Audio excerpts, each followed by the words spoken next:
and welcome everyone to the Ginette Biro Podcast. So nice to have you guys joining here again.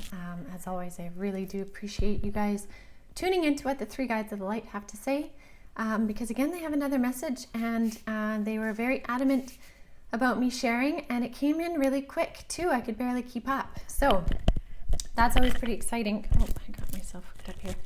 That's always pretty exciting to me when they come in with such insight with urgency. And I mean urgency in a really good way, because this urgency is not in a sense of like doom and gloom coming, but actually it's in a sense of helping us hold our perspective as the intensity picks up this month. And the intensity has been picking up a lot. And we can see that even just if we look at COVID and even COVID worldwide. COVID worldwide is picking up in intensity.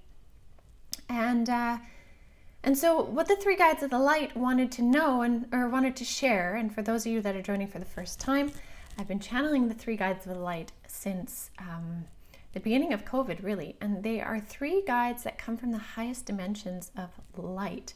They showed themselves in physical form to me as outline as physical people. But they said they are light. They are of the light.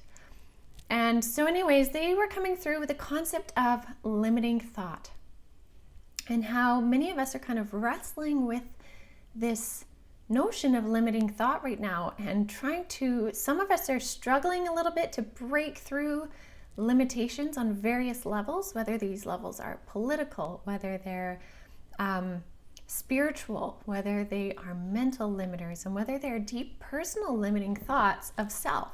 It's happening, as they've always said, everything is happening on layers, right? Multiple layers at the same time.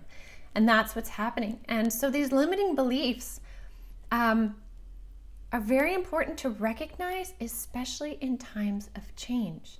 And again, as we know, we all know this by now very clearly, we are in the thick of it of massive change on, again, every level. And so it's not to necessarily let go of our limiting beliefs, because some of them give us a construct of safety and security. So it's not to abandon and abolish everything and just fly off into the wind, because for some people that's great, especially if you're an air sign. But for others, that's very daunting and very scary. What they're asking, though, is to embrace the idea of change. And change equals different. Again, this is how they presented it to me. Embrace the idea of change and recognize that change equals different. And different means new ideas we may not have embraced before. And so these are all aspects of change that we need to embrace with consciousness. And so again, as always, they always give me kind of like metaphors or comparisons to make the information make sense. And they showed it to me kind of like trying on an outfit. Okay, guys, girls, you guys can all understand this concept. Sometimes we'll buy a certain shirt, say. We buy the shirt and we like it for some reason, but we bring it home and it's just like, no, don't like it. It's not fitting, right? It doesn't fit right. I don't like the color. It's not quite my style. But we can't seem to get rid of it, right? So it's like a belief. We can't seem to get rid of it, but we kind of keep it in the closet. We're not ready for it yet. And sometimes we can go back to that shirt, say a year or 2, 3 years later, maybe it's only a couple months later, and we put it on again. And we add, say, a necklace or bracelet or jacket to it. And we realize, hey, this actually suits me. This actually looks good. This actually embraces and embodies who I am today. And when I first came across this shirt before, I didn't quite align with it, but I do now, right? And so sometimes we can embrace something that was a limiter before now becomes a part of who we are. Just as you may have had a shirt from before and you put it on again and you realize it doesn't reflect who you are anymore. And so you let it go, you give it away. So the same thing goes for these changes and these limiting thoughts. Take your limiters and try them on again and see if they resonate with who you are now, because you might find that they're changing. And again, when we can add consciousness behind the changes that are happening, behind the changes that we are making, the more we can align with them and have them really working for us. So again, check out your limitations as if they were an outfit or a shirt. See if they fit, see if they don't. See what outfit or shirt you would like now. What color are you drawn to now that maybe you weren't before? Again, same idea. What limitations that you had before are you more open-minded to now? And also, which limitations now do you find that you're confronting? Which ones seem to be coming back into your mind or your consciousness? Discover it, explore it. That's what they're asking. And so again, it can be on a spiritual level. You may be really coming up to the idea of spiritual challenges, spiritual limitations of what you believed was possible before, maybe is expanding, or what you believed was impossible before might be showing itself to be true. And so I want to kind of explain this because there's two ways that we can see this happening. And sometimes we see this happening and Spirit will prove it, right? We'll meet a limitation and they will give us proof. And sometimes we'll meet a limitation and they will ask us to have faith. So I'm going to expand on this in a minute, but let me start with proof. So I want to share a funny story with you guys. Funny, but also a beautiful learning experience. And so the other day, my son and I, we were sitting in the car waiting for my daughter to finish dance, right? And I really love those opportunities when him and I are kind of basically stuck in one spot. And there's no real distractions. And so we usually play cards, right? We play cards or we play I Spy or, tell silly stories. Who knows what? It's always a giggle fest. Anyways, we're sitting there and I was reminded in my head all of a sudden, this image came into my head of a couple weeks ago. We were talking about what I do because every once in a while, because my children, they're still young, they're 6 and 8. Every once in a while I'll ask them, I'll say, do you know what mom does for work? Do you understand what mom does? Because it's pretty normal around the house that mom talks to spirits and all this kind of stuff. But every once in a while I kind of want to check in with them and see where they're at and why, right? Like I think I shared a little while ago the concept of light beings and how we had this discussion, the three of us, about it.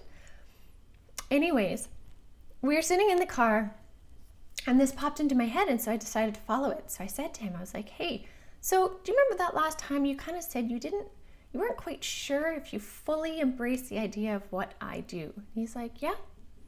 And so I jokingly said, I'm like, do you not believe your mom? And he kind of gave me this smile. He has this sly smile he does when he's being funny. And so, I kind of overdid my reaction to keep it funny, but I said, do you not believe your mom? And he's kind of like, well, and I was like, are you kidding me? I'm like, you cannot believe your mom. And he starts laughing and he's like, Mom, you should see your face. It's hilarious, right? So we're both laughing. And so then I got this insight to prove it to him. And I'm thinking, how am I going to prove it to him? And we had just dealt our cards for Go Fish, right? And Spirit's like, prove it to him. And I was like, okay. So I said to him, Easton, do you want me to prove it to you? Do you want to prove my magic? And we always talk about it as magic because they understand the concept of magic, of like intuition and all this stuff.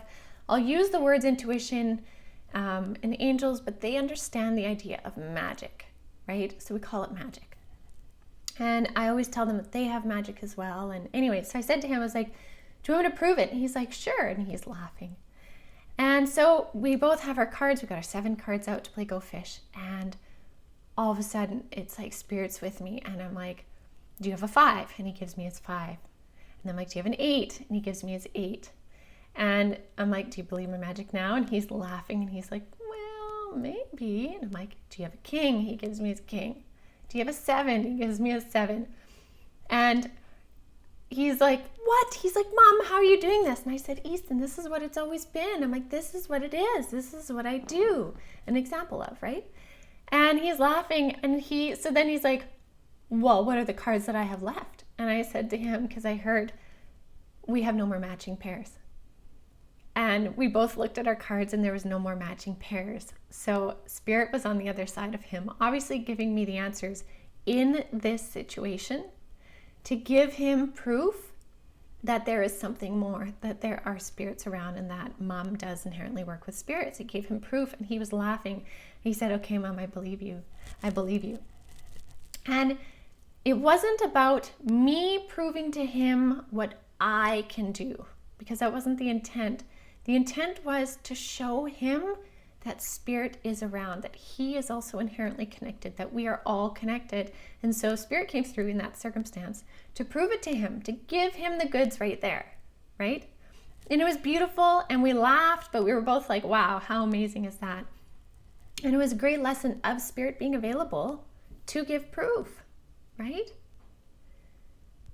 Now, at the same time, many of you will say, and I will say too, because sometimes I'm like, spirit, like if you could come through that easy, how come you can't come through on this topic or on this topic, or this topic? And so when we were talking about limiting thoughts this morning, I said to them, I was like, well, why the thing with Easton in that way? And they said, well, sometimes proof is what is needed, and proof is the simplest explanation. But at other times, sometimes what we need is to find the place of awe and wonder, which is inherently called faith. And I said, okay, yeah, fair enough. We have to sometimes be in a position where we have to lean on our belief, or lean on an internal undercurrent feeling of something more. And they said, yes, they said faith is so much more than religion. But unfortunately, faith is wrapped into religion. And they said it's okay that it's a part of religion, but it is not, again, limited to religion. Faith is having a belief in something more. And again, they said this idea of faith and a belief in something more can be laid on any level.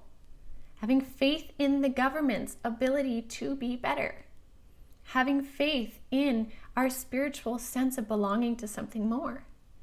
And again, having faith in ourselves as a human to be able to transcend and transmute our limitations, our traumas, our pasts. Having faith in our ability to expand into being more multidimensional beings of consciousness, right? Or having faith to believe we have the power to say no to that donut that is sitting on the kitchen counter asking to be eaten, right? Whatever that is.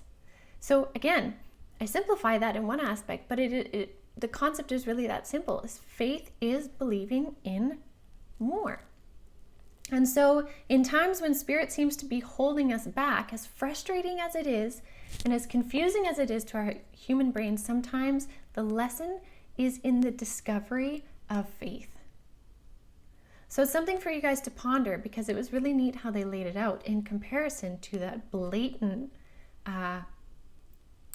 vision of faith. Because I'll tell you, I can't cheat in cards. I can't. Unless if my daughter's very open, if her and I both say full magic, then we can intuit into it because it's agreed upon. But I would never be able to tune into spirit to cheat on cards or to gain lottery numbers. Like I say to everybody in my readings, you can ask any question you want, but so far we have never gotten lottery numbers, right? So spiritual goodness like that is given to us when it's going to be of benefit. And so in that situation, again, with my son, it was of benefit to give him that experience right then in that moment of how it can work. So I share that with you guys because hopefully it helps to help you ponder maybe where some of your limitations are, maybe why they're there, maybe invite you to dive into maybe what the lesson is. And that any of the positions where we're in right now are not purposeful suffering, purposeful secrecy, purposeful struggle. If you're struggling with something, it's because you're coming up against a concept that needs to be reworked, remolded, rewired. Perhaps there's limitations in there, limitations in thoughts, limitation in self. It's an interesting topic, and I'm personally going to be pondering this all day because I was like, yes, of course, so simple but so impactful. So I'll leave that with you guys for today. And if you have any comments on it, please do feel free to comment either on the Avalon Spirit Group page or under this YouTube video.